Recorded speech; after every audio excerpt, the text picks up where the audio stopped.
ഇന്ത്യയുടെ നയതന്ത്ര വിജയമാണ് ഇറാനിലെ ഹോർമൂസ് കടലിടുക്കിൽ ഇപ്പോൾ കാണുന്നത്. പരിമൾ പുഷ്പ എന്ന് പറയുന്ന 2 ഇന്ത്യൻ കപ്പലുകൾ അതുവഴി കടന്നു പോകാൻ ഇറാൻ അനുമതി നൽകിയിരിക്കുകയാണ്. നമ്മുടെ വിദേശകാര്യമന്ത്രി എസ് ജയശങ്കർ ഇറാൻ പ്രസിഡന്റുമായി ടെലിഫോണിൽ നടത്തിയ സംഭാഷണത്തിലൂടെയാണ് ഇത്തരമൊരു കാര്യം ഇപ്പോൾ ഇന്ത്യക്ക് അനുകൂലമായി അല്ലെങ്കിൽ ആശ്വാസമായി സംഭവിച്ചിരിക്കുന്നത്.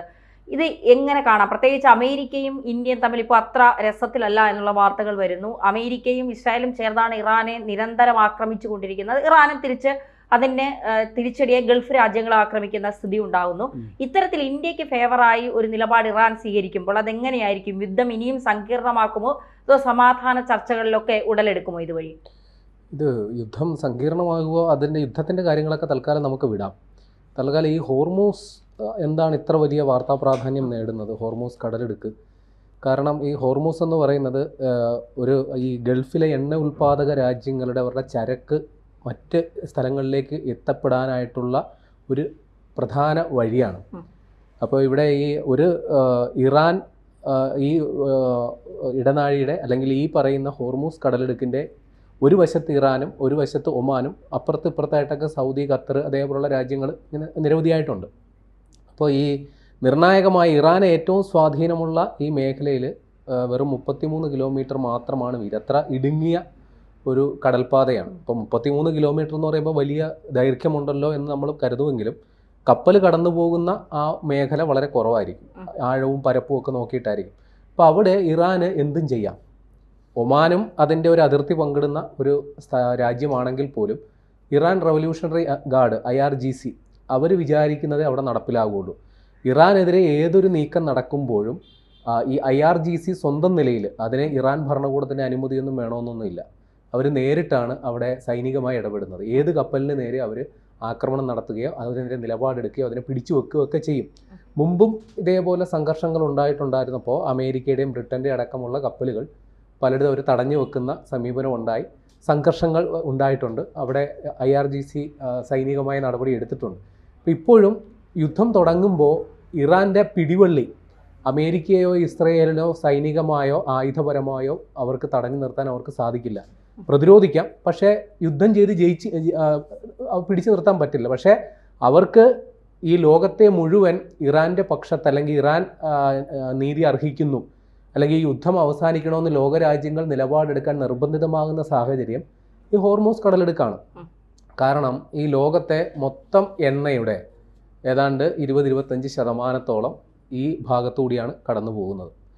പിന്നെ ഇന്ത്യയെ സംബന്ധിച്ച് ലോകത്ത് മൊത്തം 25% ചരക്ക് ഇതിലൂടെയാണ് കടന്നു പോകുന്നതെങ്കിൽ ഇന്ത്യയുടെ 40% എണ്ണ ഇറക്കുമതി ഈ ഭാഗത്തുകൂടിയാണ് വരുന്നത്. ഇപ്പോൾ റഷ്യയിൽ നിന്ന് എണ്ണ കൊണ്ടുവരുന്നതിന് ഇപ്പോൾ നമ്മുടെ അമേരിക്കയുടെ ആ നിയന്ത്രണം പിൻവലിക്കപ്പെട്ടു താൽക്കാലികമായെങ്കിലും. ഇപ്പോൾ ഇന്ത്യ വീണ്ടും ഈ ഗൾഫ് രാജ്യങ്ങളിൽ നിന്ന് പ്രത്യേകിച്ച് ഖത്തർ, കുവൈത്ത് അടക്കമുള്ള രാജ്യങ്ങളിൽ നിന്ന് എണ്ണ ഇറക്കുമതി പുനരാരംഭിച്ചു. അപ്പോൾ ഇന്ത്യയുടെ ചരക്ക് ഏതാണ്ട് ഏറിയ പങ്കും വരേണ്ടത് ഈ ഭാഗത്തുകൂടിയാണ്. അപ്പോൾ ഇത് ഒരു മുടങ്ങിക്കിടക്കുന്ന ഒരു സാഹചര്യം വന്നു കഴിഞ്ഞാലാണ് നമുക്ക് ഈ കഴിഞ്ഞ ദിവസങ്ങളിലൊക്കെ വാർത്ത വന്നിരുന്നു നമ്മുടെ പാചകവാതക വിതരണത്തിലടക്കം വലിയ നിയന്ത്രണങ്ങൾ വരാൻ പോകുന്നു. ഒരു പക്ഷേ മുമ്പ് ഗൾഫ് യുദ്ധമൊക്കെ നടന്ന കാലത്ത് ഞാൻ പറഞ്ഞു കേട്ടിട്ടുള്ളതാണ്, നമ്മുടെയൊക്കെ ഈ പെട്രോൾ പമ്പുകളിൽ വലിയ ക്യൂ ദൃശ്യമായിരുന്നു. കാര്യം ടേൺ അനുസരിച്ചാണ് ഇന്ധനം നിറയ്ക്കാൻ അവസരം കിട്ടിയിരുന്നത്. അത്തരം വലിയൊരു ഗുരുതരമായ പ്രതിസന്ധിയിലേക്ക് പോകാനുള്ള സാധ്യത ഈ യുദ്ധം നീണ്ടു പോയാൽ ഉണ്ടായേനെ. അപ്പോൾ ആ ഒരു സാഹചര്യത്തിലാണ് ഇന്ത്യ നയതന്ത്രപരമായിട്ട് ഇടപെട്ടിട്ട് അവിടെ ഇങ്ങനെ ഒരു സൊല്യൂഷൻ ഇപ്പോൾ സാധ്യമാക്കിയിട്ടുള്ളത്. 27 കപ്പലുണ്ടായിരുന്നു എന്നാണ് പറയുന്നത്. അതിൽ 2 അത് കിട്ടിയല്ലോ, അത്രയും ആശ്വാസം. ബാക്കി പുറകെ ഉണ്ടാകുമായിരിക്കും. പക്ഷേ ഇവിടെ നമ്മൾ മനസ്സിലാക്കി വെക്കേണ്ടത് ഇന്ത്യക്ക് മാത്രം എങ്ങനെ ഈ പരിഗണന കിട്ടി എന്നുള്ളതാണ്. ഇപ്പോൾ ചൈനീസ് കപ്പലുകൾക്ക് അല്ലെങ്കിൽ ചൈന ഇറാൻ്റെ പക്ഷത്ത് നിന്ന് രഹസ്യവും പരസ്യവുമായിട്ട് അവർക്ക് വേണ്ട ആയുധങ്ങളും ഇപ്പോൾ പുറത്തു വരുന്ന വാർത്തകൾ ഇറാൻ ഈ ഡ്രോണുകളൊക്കെ അയച്ച് അമേരിക്കയുടെ ഇസ്രയേലിൻ്റെയോ സഖ്യരാജ്യങ്ങളിലോ അല്ലെങ്കിൽ അവരുടെ തന്നെ സൈനിക അസറ്റുകൾക്ക് നേരെയോ സൂക്ഷ്മമായ ആക്രമണം നടത്തി. ഈ കഴിഞ്ഞ ജൂണിൽ ഇറാനെതിരെ ആക്രമണം ഉണ്ടായപ്പോൾ അവർ ഈ ലക്കും ലഗാനും ഇല്ലാതെ മിസൈലുകൾ അയക്കുകയായിരുന്നു. എങ്ങോട്ടാണ് അറിയില്ല, ഒരു ഊഹം വെച്ചങ്ങ് വിടുകയാണ്, കൊണ്ടാക്കൊണ്ടു ഇല്ലെങ്കിൽ വടി താഴ എന്ന ഒരു മട്ടിൽ. പക്ഷേ ഇപ്പോൾ പല ആക്രമണങ്ങളും സൂക്ഷ്മമാണ്, കൃത്യമാണ്, ഉദ്ദേശിച്ച ലക്ഷ്യം നേടുന്നുണ്ട്. അപ്പോൾ അതിന് ഈ ചൈനീസ് ഉപഗ്രഹങ്ങൾ ഇറാനെ സഹായിക്കുന്നു എന്നുള്ള വാർത്തകളാണ് ഇപ്പോൾ വരുന്നത്. ഇപ്പോൾ ഓപ്പറേഷൻ സിന്ദൂർ നടന്നപ്പോൾ പാകിസ്ഥാനെയും ചൈന ഈ രീതിയിൽ സഹായിച്ചതായിട്ടുള്ള വാർത്തകൾ വന്നിരുന്നു. അപ്പോൾ അതേപോലെ ചൈന വലിയൊരു പിന്തുണ പ്രത്യക്ഷമായി തന്നെ ഇറാനെ സപ്പോർട്ട് ചെയ്യുന്നു. അപ്പോൾ സ്വാഭാവികമായിട്ടും ചൈനീസ് കപ്പലുകൾക്ക് അവർ ഉദാരമായ സമീപനം സ്വീകരിക്കുക. അതുമാത്രമല്ല, ഈ അന്താരാഷ്ട്ര സാമ്പത്തിക ഉപരോധം നിലനിൽക്കുന്ന സമയത്ത് പോലും ചൈന യഥേഷ്ടം ഇറാനിൽ നിന്ന് ഇന്ധനം കൊണ്ടുവന്നുകൊണ്ടിരുന്നു, മറ്റുള്ളവരെയൊക്കെ വെല്ലുവിളിച്ചു. അപ്പോൾ ആ ഒരു കടപ്പാട് തീർച്ചയായിട്ടും ചൈനയോടുണ്ടാകും. പക്ഷേ ഇന്ത്യയോട് അതൊക്കെ ഉണ്ടാകേണ്ട സാഹചര്യമില്ല. കാര്യം ഇന്ത്യ ഈ അന്താരാഷ്ട്ര ഉപരോധത്തിൻ്റെ പശ്ചാത്തലത്തിൽ ഇറാനിൽ നിന്ന് നേരിട്ട് പരോക്ഷമായിട്ട് അല്ലെങ്കിൽ അനധികൃത ഇപ്പോൾ ഈ ഷാഡോ ഫ്ലീറ്റുകൾ എന്നൊക്കെ പറയുന്ന സംഗതികളുണ്ട്. നേരിട്ട് നമ്മൾ ഇറാനിൽ നിന്ന് ഇന്ധനം കൊണ്ടുവരുന്നതിന് നമ്മൾ നടപടി എടുത്തിട്ടില്ല. അപ്പോൾ ഇന്ത്യയോട് അത്ര വലിയ കടപ്പാടോ സ്നേഹമോ ഉണ്ടാകേണ്ട സാഹചര്യം ഇല്ല.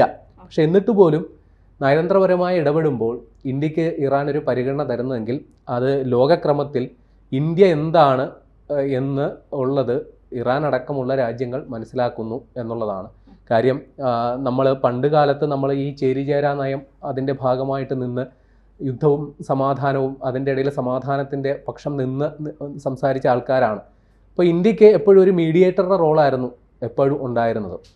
ഏത് സംഘർഷം ഉണ്ടാകുമ്പോഴും ഇന്ത്യ അവിടെ സമാധാനം പറയാൻ അല്ലെങ്കിൽ യുദ്ധം അവസാനിപ്പിക്കൂ എന്നുള്ളൊരു നിലപാട് എടുത്തുകൊണ്ടിരുന്ന രാഷ്ട്രമാണ്. പക്ഷേ ഇന്ന് ആ ഒരു സമാധാനം നമ്മൾ എന്ന ഒരു നിലപാടെടുക്കുന്നതിനോടൊപ്പം തന്നെ വേണമെങ്കിൽ സമാധാനം നടപ്പിലാക്കാൻ എന്തും ചെയ്യാൻ പര്യാപ്തമായ സാമ്പത്തികമായോ സൈനികമായോ ഉള്ള ആർജവമുള്ള ഒരു രാജ്യമായിട്ട് ഇന്ത്യ മാറിയിട്ടുണ്ട്. അതുകൊണ്ട് ഇന്ത്യയെ വേണ്ട രീതിയിൽ പരിഗണിക്കുക എന്നുള്ളത് മറ്റു പല രാജ്യങ്ങളുടെയും കൂടി ആവശ്യമായി മാറിയിട്ടുണ്ട്. പ്രത്യേകിച്ച് ഇപ്പോൾ ഇറാൻ ഈ യുദ്ധമൊക്കെ അവസാനിച്ച് ഒരു പക്ഷേ അവരുടെ അന്താരാഷ്ട്ര സാമ്പത്തിക ഉപരോധമൊക്കെ പിൻവലിക്കപ്പെട്ടാൽ ഇന്ത്യയാണ് അവർക്ക് ആശ്രയിക്കാവുന്ന. ഇപ്പോൾ ചൈന കഴിഞ്ഞാൽ ഏറ്റവും കൂടുതൽ ചൈനയാണ് ഏറ്റവും കൂടുതൽ അവിടെ നിന്ന് ഇന്ധനം ഇറക്കുമതി ചെയ്തുകൊണ്ടിരുന്നത്, എണ്ണയും മറ്റു കാര്യങ്ങളുമൊക്കെ. ഒരു പക്ഷേ അത് കഴിഞ്ഞാൽ അവർക്ക് ആശ്രയിക്കാവുന്ന വലിയൊരു വിപണി ഇന്ത്യയാണ്. അപ്പോൾ അതൊക്കെ കൂടി മനസ്സിലാക്കിക്കൊണ്ടായിരിക്കണം ഇന്ത്യയുടെ കാര്യത്തിൽ അവർ ഈ ഉദാരമായ സമീപനം സ്വീകരിച്ചത് എന്നുള്ളതാണ് നമ്മൾ മനസ്സിലാക്കി വെക്കേണ്ടത്. ഇവിടെ ഇപ്പോൾ പിന്നെ ഈ ഹോർമൂസ് കടലിടുക്കിലൂടെ 2 കപ്പലുകൾ വന്നു എന്നൊക്കെ പറയുമ്പോൾ ഇന്ത്യക്ക് ഒരു ആശ്വാസം തന്നെയാണ്. പക്ഷേ സാധാരണക്കാരെ സംബന്ധിച്ചിടത്തോളം യുദ്ധം എപ്പോൾ അവസാനിക്കും? ഇതാണ് എല്ലാവരും ചോദിക്കുന്നത്. കാരണം ഗൾഫ് രാജ്യങ്ങളിൽ നിന്ന് വരുന്നവരുണ്ട്, അവരുടെ യാത്രകൾ റദ്ദാക്കുന്നു, ഇവിടെ നിന്ന് അങ്ങോട്ട് പോകാൻ പറ്റാതെ പലരും പെട്ട് നിൽക്കുന്നു. ഇപ്പോൾ ഗ്യാസ് ആയാലും ഇനി നാളെ പെട്രോളിൻ്റെ ഡീസലിൻ്റെ വില കൂടുമോ എന്നുള്ള അമിതമായ ഭയം. അങ്ങനെ എല്ലാ തരത്തിലും ഒരു യുദ്ധം നടക്കുന്നത് ഇറാനും ഇസ്രായേലും അമേരിക്കയും തമ്മിലാണെങ്കിൽ പോലും അതിൻ്റെ രൂക്ഷമായ പ്രതിസന്ധികൾ ഒരു പരിധിവരെ അനുഭവിക്കുന്ന ഇന്ത്യക്കാരും ഉണ്ട് എന്നുള്ളതാണ്. ഇപ്പം ഗൾഫ് രാജ്യങ്ങളിലാണെങ്കിലും ഇസ്രായേലായാലും ഇറാനിലായാലും ഒക്കെ ഇതിനൊരു അവസാനം ഇപ്പൊ ട്രംപ് പറയുന്നു ഒരു കാരണവശാലും ഞാൻ അവസാനിപ്പിക്കില്ല. യുദ്ധം അവസാനിക്കുന്നതിനെ കുറിച്ചാണല്ലോ ചർച്ച. ഈ യുദ്ധം എന്തിനാണ് തുടങ്ങിയത് എന്നതിനെക്കുറിച്ച് ചിന്തിക്കുന്നതായിരിക്കും കുറച്ചുകൂടി നല്ലത്. ഏത് സാഹചര്യത്തിലാണ്? അവിടെ ഇറാനുമായിട്ട് ചർച്ചകൾ നടന്നുകൊണ്ടിരിക്കുകയായിരുന്നു. അപ്പോൾ 2-3 വട്ട ചർച്ചകൾ നടന്നു. കാര്യമായ, അതായത് അമേരിക്ക ഉന്നയിച്ച ആവശ്യങ്ങൾ അല്ലെങ്കിൽ ഇസ്രായേൽ ഉന്നയിച്ച ആശങ്കകളിൽ കാര്യമായ മറുപടി അവരുടെ ഭാഗത്തു നിന്നുണ്ടായില്ല. അപ്പോൾ 3-ാം ഘട്ടത്തിൽ ഇറാൻ തന്നെ മുന്നോട്ട് വെച്ച ഒരു സൊല്യൂഷനുണ്ട്. ഞങ്ങൾ ഈ ആണവായുധം ഉണ്ടാക്കുന്ന പരിപാടികളിൽ നിന്ന് നമ്മൾ പൂർണ്ണമായിട്ട് പിൻവാങ്ങാം, ഞങ്ങൾ ഊർജ്ജ ആവശ്യങ്ങൾക്ക് വേണ്ടിയിട്ട് ഉപയോഗിക്കുന്ന ആ കാര്യത്തിൽ ഉറപ്പുവരുത്താം, പകരം ഞങ്ങളുടെ ഉപരോധം പിൻവലിക്കുന്നതിന് നിങ്ങൾ നടപടിയെടുക്കാം. അപ്പോൾ ഇത് സംബന്ധിച്ചൊരു ഫ്രെയിംവർക്ക് തയ്യാറാക്കിയ ഒരു റിപ്പോർട്ട് തയ്യാറാക്കാനായിട്ട് അബ്ബാസ് അറക്ചി എന്ന് പറയുന്ന അവരുടെ വിദേശകാര്യ മന്ത്രി അടുത്ത ചർച്ചകൾക്ക് വേണ്ടി സന്നദ്ധമായി റെഡിയായി നിൽക്കുമ്പോഴാണ് ഒരു മുന്നറിയിപ്പും ഇല്ലാത്ത രീതിയിൽ അപ്രതീക്ഷിതമായിട്ട് ഒരു യുദ്ധപ്രഖ്യാപനം ഉണ്ടാകുന്നത്.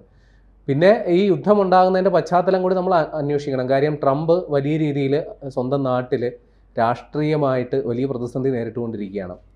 അദ്ദേഹത്തിൻ്റെ സ്വകാര്യ ചെയ്തികളെ സംബന്ധിച്ച് എപ്സ്റ്റീൻ കേസ് ഫയലുമായിട്ട് ബന്ധപ്പെട്ടുള്ള ഓരോ ദിനവും ഓരോ വെളിപ്പെടുത്തലുകൾ വന്നുകൊണ്ടിരിക്കുന്നു.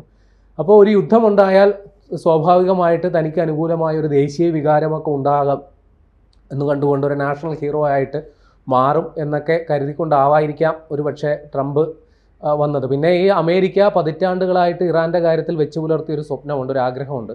അവർക്ക് അനുകൂലമായ ഒരു ഭരണകൂടം അവിടെ സ്ഥാപിക്കപ്പെടണം. മുൻകാലത്തുണ്ടായിരുന്നു, അതുകൊണ്ട് അവിടുന്ന് യഥേഷ്ടം അവർക്ക് എണ്ണ കൊണ്ടുവരാൻ പറ്റിയിരുന്നു. പക്ഷേ ഏതാണ്ട് ഈ 69-ന് ശേഷം, അറബ് റവല്യൂഷന് ശേഷം അമേരിക്കയോട് അത്ര മതിപ്പല്ല അവർക്ക്. അപ്പോൾ ഒരു ഭരണമാറ്റം അവരാഗ്രഹിച്ചു. പക്ഷേ ആള് മാത്രമേ മാറിയിട്ടുള്ളൂ.